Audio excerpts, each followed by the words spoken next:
ವಿಧಾನಸಭೆಯಲ್ಲಿ ಬಜೆಟ್ ಮೇಲೆ ನಡೆಯುತ್ತಿರುವ ಅಧಿವೇಶನದಲ್ಲಿ ಬೀದರ್ ದಕ್ಷಿಣ ವಿಧಾನಸಭಾ ಕ್ಷೇತ್ರದ ಶಾಸಕ ಶೈಲೇಂದ್ರ ಬೆಲ್ದಾಳೆ ತಮ್ಮ ಮತಕ್ಷೇತ್ರದ ಸರ್ಕಾರಿ ಆಸ್ಪತ್ರೆಗಳ ದುಸ್ಥಿತಿಗಳ ಬಗ್ಗೆ ಸದನದ ಗಮನ ಸೆಳೆದಿದ್ದಾರೆ. ಮನ್ನಾಖೇಳಿ ಮತ್ತು ಮನ್ನಳ್ಳಿ ಗ್ರಾಮಗಳ ಸರ್ಕಾರಿ ಆಸ್ಪತ್ರೆಗಳ ದುಸ್ಥಿತಿಯನ್ನ ಪ್ರಸ್ತಾಪಿಸಿದ ಶಾಸಕ ಶೈಲೇಂದ್ರ ಬೆಲ್ದಾಳೆ ವೈದ್ಯರು ಮತ್ತು ಸಿಬ್ಬಂದಿಗಳ ಕೊರತೆಯಿಂದ ಗ್ರಾಮಸ್ಥರಿಗೆ ಸಮರ್ಪಕ ಚಿಕಿತ್ಸೆ ಸಿಗದ ಹಿನ್ನೆಲೆ ತುರ್ತು ಪರಿಸ್ಥಿತಿಗಳಲ್ಲಿ ರೋಗಿಗಳನ್ನ ದೂರದ ನಗರಗಳಿಗೆ ಕರೆದೊಯ್ಯಬೇಕಾದ ಅನಿವಾರ್ಯತೆ ಎದುರಾಗುತ್ತಿದೆ ಅಂತ ತಿಳಿಸಿದ್ರು. ಅದೇ ರೀತಿ ಆಸ್ಪತ್ರೆಗಳಲ್ಲಿ ಮೂಲಭೂತ ಸೌಕರ್ಯಗಳ ಕೊರತೆ ಹಾಗೂ ಆಂಬ್ಯುಲೆನ್ಸ್ ಇದ್ರೂ ಚಾಲಕರ ಅಭಾವ ಮತ್ತು ಅಗತ್ಯ ವೈದ್ಯಕೀಯ ಉಪಕರಣಗಳ ಕೊರತೆ ಇದೆ. ಗ್ರಾಮೀಣ ಜನರಿಗೆ ಗುಣಮಟ್ಟದ ಆರೋಗ್ಯ ಸೇವೆ ಒದಗಿಸುವುದು ಸರ್ಕಾರದ ಜವಾಬ್ದಾರಿಯಾಗಿದ್ದು ಸರ್ಕಾರ ಈ ಸಮಸ್ಯೆಯನ್ನ ಗಂಭೀರವಾಗಿ ಪರಿಗಣಿಸಿ ತಕ್ಷಣ ಕ್ರಮ ಕೈಗೊಳ್ಳಬೇಕು ಅಂತ ಸದನಕ್ಕೆ ಒತ್ತಾಯಿಸಿದ್ರು. ವೈದ್ಯೋ ನಾರಾಯಣ ಭವ ಅಂತ ಆರೋಗ್ಯವೇ ಭಾಗ್ಯ ಅಂತ ನಾವೆಲ್ಲ ಮಾತಾಡ್ತೀವಿ. ನಮ್ಮ ಸರ್ಕಾರ ಇದ್ದಾಗ ಮನ್ನಳ್ಳಿ PHCಗೆ CSC ಆಗಿ ಪರಿವರ್ತನೆ ಮಾಡಿ ಒಂದು ವರ್ಷ ಕೆಳಗಡೆ ಉದ್ಘಾಟನೆ ಮಾಡಿದ್ವಿ ನಾವು. ಅದಾದಮೇಲೆ ಕೂಡ ಇನ್ನೂತನ ಒಂದು D ಗ್ರೂಪ್ ನೌಕರರು ಕೂಡ ಅಲ್ಲಿ ನೇಮಕ ಮಾಡಿಲ್ಲ, ಒಬ್ಬ ಡಾಕ್ಟರ್ ಕೂಡ ನೇಮಕ ಆಗಿಲ್ಲ. ಸುಮಾರು 10 ಕೋಟಿ ಸರ್ಕಾರದ ವೆಚ್ಚ ಆ ಒಂದು ಕಟ್ಟಡಕ್ಕೆ ನಿರ್ಮಾಣ ಆಗಿದೆ, ಪೋಸ್ಟ್ಮಾರ್ಟಮ್ ರೂಮ್ ಆಗಿದೆ, ಇನ್ನಿತರ ಎಲ್ಲ ಫರ್ನಿಚರ್ ಬಂದಿದೆ. ಓನ್ಲಿ ಎಕ್ವಿಪ್ಮೆಂಟ್ಸ್ ಬರಬೇಕು, ಅದು 3 ಕೋಟಿ ಹಣ ಹಾಗೇ ಇದೆ. ಇನ್ನು DHO ಕೂಡ ಟೆಂಡರ್ ಮಾಡಿಲ್ಲ. ನಾನು ಸುಮಾರು 8-10 ಸಲ ನಾನು ಮನವಿ ಮಾಡಿದ್ದೀನಿ. ನಮ್ಮ ಉಸ್ತುವಾರಿ ಸಚಿವರು ಹೇಳಿದ್ರೆ ಒಂದ್ಸಲ ಮಂತ್ರಿಯವರು ಕೂಡ ಇಲ್ಲೇ ಒಳಗಡೆ ಕೂತಾಗ ಹೇಳಿದ್ದೆ. ಮನ್ನಳ್ಳಿ ಜಿಲ್ಲಾ ಪಂಚಾಯತ್ ಕ್ಷೇತ್ರ ಇದೆ, ಪೂರ್ತಿ ತೆಲಂಗಾಣ ಹತ್ತಿದ ಊರಿದೆ. ಎಲ್ಲ ತೆಲುಗು ಮಾತಾಡೋ ಜನ ಬಹಳಷ್ಟು ಜನ ಇದ್ದಾರೆ. ಬಹಳಷ್ಟು ಜನ OBC ಜನ ಕಡುಬಡವರು ಇರ್ತಾರೆ ಅಧ್ಯಕ್ಷರೇ. ಹರ್ಷಗುಪ್ತ ಅವ್ರು ಇಲ್ಲೇ ಇದ್ದಾರೆ, ಅವ್ರಿಗೆ ಗೊತ್ತು, ಅಲ್ಲಿ DC ಆಗಿ ಕೆಲಸ ಮಾಡಿದ್ದಾರೆ ನಮ್ಮಲ್ಲಿ.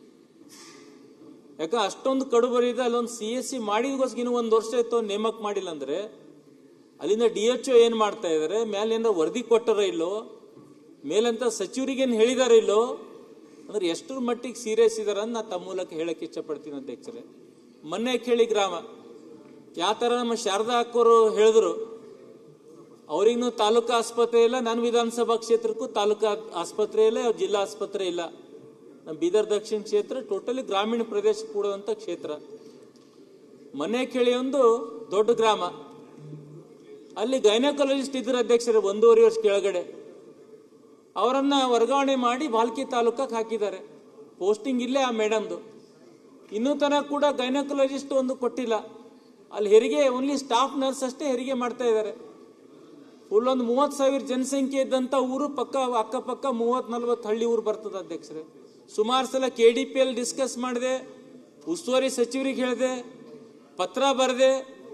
ಇನ್ನೂ ತನ ಒಂದು ಗೈನಕಾಲಜಿಸ್ಟ್ ಕೊಟ್ಟಿಲ್ಲ ಅಧ್ಯಕ್ಷರೇ. ಅಲ್ಲಿ ಸ್ಟಾಫ್ ನರ್ಸ್ ಅಷ್ಟೇ ಪಾಪ ಹೆರಿಗೆ ಮಾಡ್ತಿದ್ದ ಅಧ್ಯಕ್ಷರೇ. ಒಂದು ಅಲ್ಲಿ ಹೆರಿಗೆ ಮಾಡ್ಲಿಕ್ಕಾಗಿಲ್ಲ ಅಂತ ಮನ್ನಾಖೇಳಿಗೆ ತಂದ್ರು, ದಾರಿಯಲ್ಲೇ ಮೃತಪಟ್ಟರು ಅಧ್ಯಕ್ಷರೇ. ಇದು ನಮ್ಮ ಬೆಂಬಳಖೇಡದ ಒಂದು ಉದಾಹರಣೆ ಹೇಳ್ತಾ ಇದ್ದೀನಿ ಅಧ್ಯಕ್ಷರೇ. ಅಂದ್ರೆ ಈ ತರ ನಾನು ವಿನಂತಿ ಮಾಡ್ಕೋತೀನಿ ನಮ್ಮ ಹೆಲ್ತ್ ಮಿನಿಸ್ಟರ್ ಅವರಿಗೆ, ಸ್ವಲ್ಪ ಇದ್ರ ಬಗ್ಗೆ ಸೀರಿಯಸ್ ತಗೊಂಡು ಎಲ್ಲೆಲ್ಲಿ ಡಾಕ್ಟರ್ಸ್ ಇಲ್ಲ, ಎಲ್ಲೆಲ್ಲಿ ಕೊರತೆ ಇದೆ ಅದ್ರ ಬಗ್ಗೆ. ಯಾಕಂದ್ರೆ ಡಾಕ್ಟರ್ ಎಜುಕೇಶನ್ ಒಂದು ಡಾಕ್ಟರ್ ಬಹಳ ಪುಣ್ಯದ ಕೆಲಸ. ಜನರಿಗೆ ನೇರವಾಗಿ ಮುಟ್ಟಂತ, ಜನರಿಗೆ ಸಹಾಯ ಮಾಡಂತ ಯಾವ್ದ್ರ ಒಂದು ಡಿಪಾರ್ಟ್ಮೆಂಟ್ ಇದ್ರೆ ಅದು ಆರೋಗ್ಯ ಡಿಪಾರ್ಟ್ಮೆಂಟ್.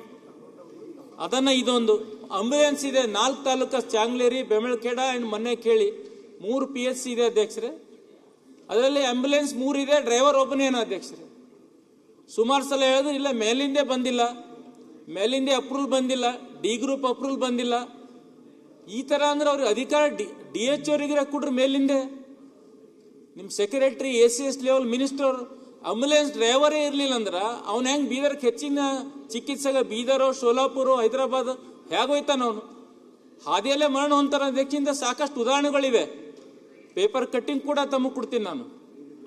ಅಂದ್ರೆ ಎಟ್ಲೀಸ್ಟ್ ಅಧಿಕಾರ ಕೊಡ್ರಿ, ರಿವಾಲ್ವಿಂಗ್ ಫಂಡ್ ಕೊಡ್ರಿ, ಅದಕ್ಕೆ ಆಂಬ್ಯುಲೆನ್ಸ್ ಡ್ರೈವರ್ಗಳಿಗೆ ತೋಲಿಕ್ರ ಒಂದು ಅಧಿಕಾರ ಕೊಡ್ರಿ ಕೆಳಮಟ್ಟ DHO ಒಳಗೆ ನಾನು ಹೇಳಕ್ ಇಚ್ಛಪಡ್ತೀನಿ. ಈ ತರ ಸಾಕಷ್ಟು. ಮತ್ತೇನು CSCಗಳಿಗೆ ಹಣ ಕೊಡ್ತೀರಿ 2.5 ಲಕ್ಷ 3 ಲಕ್ಷ ಪ್ರತಿ ಕ್ವಾರ್ಟರ್ಗೆ, ಅದನ್ನ ಜಾಸ್ತಿ ಮಾಡಿ ಎಮರ್ಜೆನ್ಸಿ ಇಲ್ಲಿ ನಿಮ್ ಡ್ರಗ್ ಲಾಜಿಸ್ಟಿಕ್ ಮೆಡಿಸಿನ್ ಬರ್ಲಿಲ್ಲ ಅಂದ್ರೆ ಅವರಿಗೆ ಅಧಿಕಾರ ಕೊಡ್ರಿ. ಒಂದು 5 ಲಕ್ಷ ರೂಪಾಯಿ ರಿವಾಲ್ವಿಂಗ್ ಫಂಡ್ ಕೊಡ್ರಿ. ಅವರೇನ್ರ ಪರ್ಚೇಸ್ ಮಾಡಿ ಎಂಟಿ ರೇಬಿಸ್ ಆಗಲಿ, ಎಂಟಿ ಸ್ನೇಕ್ ಮೆಡಿಸಿನ್ ಇಂಜೆಕ್ಷನ್ ಅಲ್ಲಿ ಅಲ್ಲಿಂದಲೇ ತಕ್ಷಣ ಪರ್ಚೇಸ್ ಮಾಡಿ, ಇಲ್ಲಿ ಕೊಡ್ಲಿಲ್ಲ ಅಂದ್ರೆ ಅಲ್ಲೇ ಅವ್ರಿಗೆ ಅಧಿಕಾರ ಕೊಟ್ರೆ ತಗೊಂಡು ಟ್ರೀಟ್ಮೆಂಟ್ ಕೊಡ್ತಾರೆ ಅಧ್ಯಕ್ಷರೇ.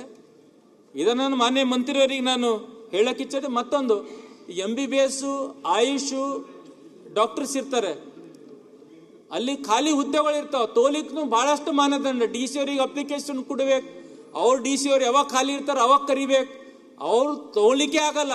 ನಾನು ಸುಮಾರು ಸಲ ಹೇಳಿನಿ, ಅಟ್ಲೀಸ್ಟ್ ಇಲ್ಲಿಂದಾದ್ರೂ ಕೊಟ್ಟು ಒಂದು ರೂಲ್ಸ್ ಸ್ವಲ್ಪ ಸಡಿಲಿಕೆ ಮಾಡ್ರಿ. ತಕ್ಷಣ ವಾಕಿನ್ ಎಂಟ್ರಿ ತಗೋರಾದ್ರೆ ಅದು DHOಗಳಿಗೆ ಪವರ್ ಕೊಡ್ರಿ.